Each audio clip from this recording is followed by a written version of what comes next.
Et salut les résineux, les résineuses, les foufous de résine. On se retrouve pour une nouvelle vidéo. Ça fait un petit moment que je n'ai pas fait de vidéo, mais j'ai du retard en ce moment dans les livraisons du Lich King. Donc là, je viens de le recevoir une semaine après. Normalement, je reçois mon colis début du mois et là, je le reçois en ce moment plutôt aux alentours du 15 du mois. Donc je pense que ce sera pareil pour vous. Cela dit, je l'ai reçu. Aujourd'hui, on fait les fascicules de 51 à 56, si je me trompe pas. Et nous allons terminer les protections de la jambe externe et interne, donc jambe droite et gauche. Donc c'est plus la partie qui va venir au niveau des cuisses que réellement de la jambe. Donc c'est plutôt les protections qu'il a sur les cuisses. Donc on finit les deux parties, les deux côtés, droite et gauche. Et on commence l'articulation de l'épaule gauche. Un sacré mécanisme. Prise de tête, mais il y a des petits trucs sympas. Allez, je vous montre ça et après c'est parti pour le montage. Alors voilà les deux fameuses protections de jambes. Donc on est venu terminer. Donc là on a fini l'intérieur. Donc on a mis cette plaque là.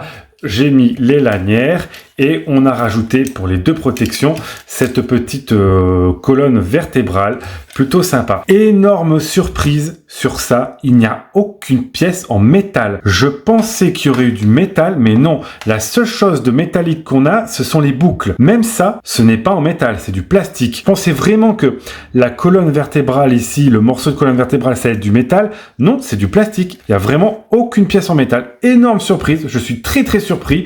J'aurais aimé avoir cette partie, colonne vertébrale là, en métal, ça aurait été cool. Et à la rigueur aussi, les petites boucles là, les petites pour fermer, en métal. Mais là, non. Ensuite, pour l'articulation de l'épaule gauche, donc voilà ce que ça donne. Un mécanisme assez complexe, assez balèze, franchement. Prise de tête à monter, pas évident du tout, mais c'est par rapport aux articulations des jambes ou même des bras, beaucoup plus complexe. Et ouais, j'avoue que c'est technique. Alors, ce qui est vraiment surprenant, et ce qui est là où j'étais surpris, sur cette pièce-là, 55F, et bien en fait, à ce niveau-là, vraiment ici, à l'intérieur, vous avez de la graisse. Donc, quand vous allez la déballer, faites gaffe. Et si vous vous en foutez sur les doigts, et bien après, pour le reste du montage, vous en foutez partout.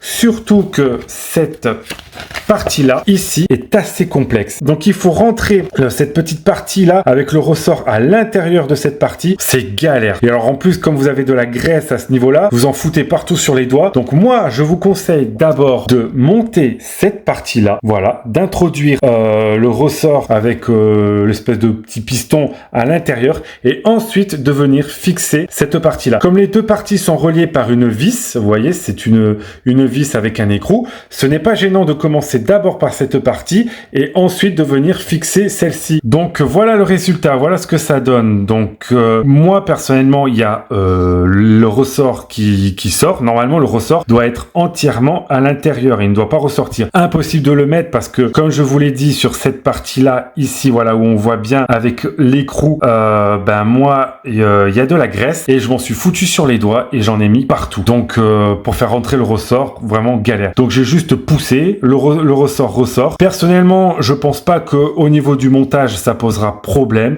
Donc si ça ne pose pas problème, ça restera comme ça. Cela dit, l'articulation, ça ne pose pas de problème. Vous voyez, ça s'articule très bien, ça pivote très bien. Mais c'est bien fixé, hein. Vous avez deux vis ici à ce niveau-là et vous avez l'écrou qui vient fermer. Ça ne peut pas bouger. Voilà, c'est tout. Et avant de nous quitter, j'ai reçu la fameuse casquette, donc je vous montre ça de plus près. Alors c'est pas très qualitatif, hein. L'intérieur c'est assez simple. Cela dit, c'est plutôt cool. J'aurais préféré peut-être, au lieu d'avoir ça en blanc, avoir vraiment le logo Warthog Lich King avec les couleurs du roi Lich, les couleurs givre, tout ça. Ça aurait été plus sympa. C'est tout pour moi et on se retrouve dans une prochaine vidéo qui arrivera bientôt. Toujours pour le Lich King, mais c'est pas du Altaïa, c'est autre chose. A plus, salut!